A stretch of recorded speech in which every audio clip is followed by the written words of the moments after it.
और इस वक्त की बड़ी खबर आपको बताते हैं, पंचायत चुनाव से जुड़ी बड़ी खबर जिसमें आज हो सकता है प्रत्याशियों के ऐलान। पंचायत चुनाव को लेकर बीजेपी का मंथन चला और देर रात तक ये बीजेपी का मंथन चलता रहा, बैठक चलती रही। सभी नामों पर चर्चा अभी नहीं हो पाई है और आज एक और दिन जब बैठक रहने वाली है चालू, आज फिर से बैठकों का दौर बना रहेगा। 1600 प्रत्याशी हैं कुल, 1600 प्रत्याशियों के नामों का होगा ऐलान, जिसको लेकर बीजेपी लगातार मंथन कर रही है। कल भी पूरे दिन और देर रात तक बैठक चली है, लेकिन तमाम नामों पर 1600 नाम बहुत होते हैं, इसलिए एक बारी में चर्चा कर पाना संभव नहीं है। ऐसे में आज एक बार फिर से बैठकों का दौर चल रहा है।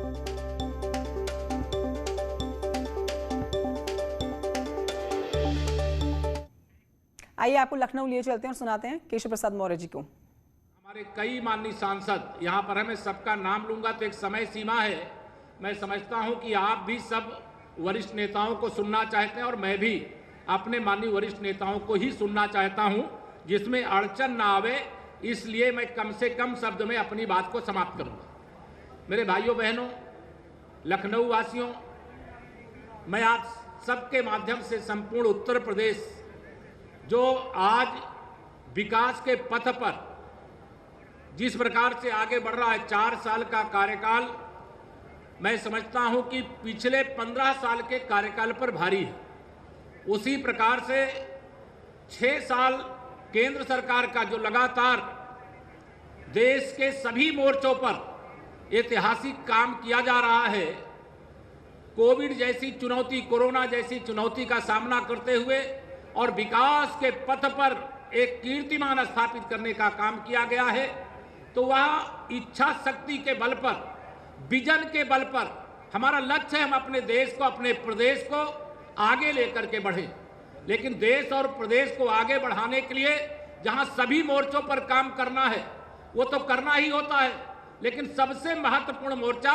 जब हमारा सड़कों का जाल, सेतुओं का जाल, आरओबी रेलवे ओवरब्रिज का जाल, कहीं फ्लाईओवर की आवश्यकता, फ्लाईओवर का जाल जब ये फैल जाएगा तो मैं समझता हूं उत्तर प्रदेश के अंदर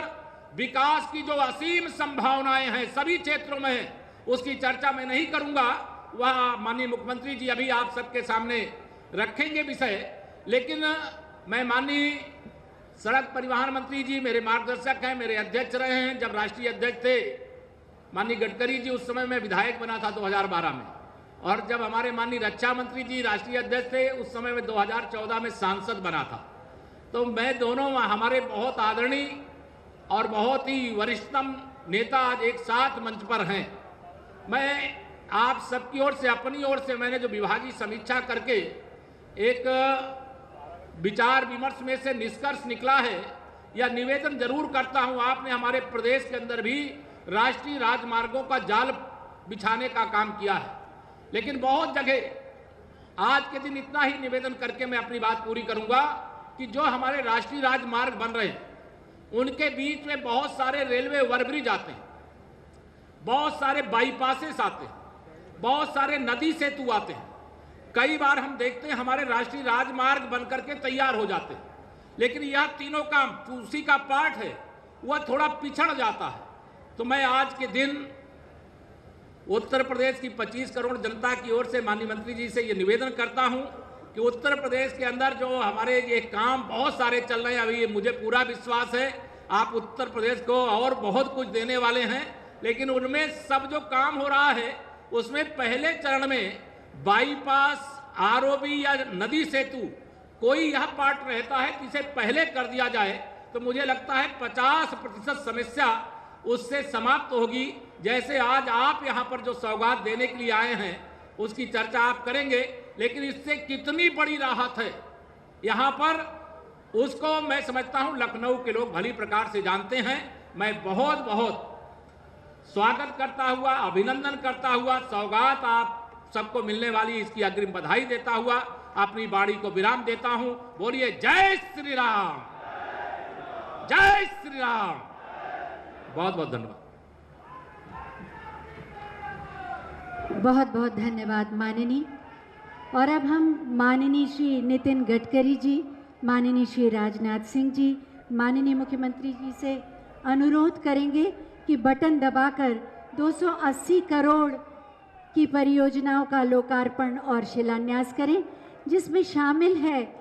टेढ़ी पुलिया का 4 लेन फ्लाईओवर जिसका लोकार्पण किया जाएगा और खुर्रम नगर का 4 लेन फ्लाईओवर जिसका शिलान्यास किया जाएगा। टेढ़ी पुलिया फ्लाईओवर 95.42 करोड़ की परियोजना 1.83 किलोमीटर लंबी जिसका लोकार्पण, जाम से मुक्ति, समय और ईंधन की बचत और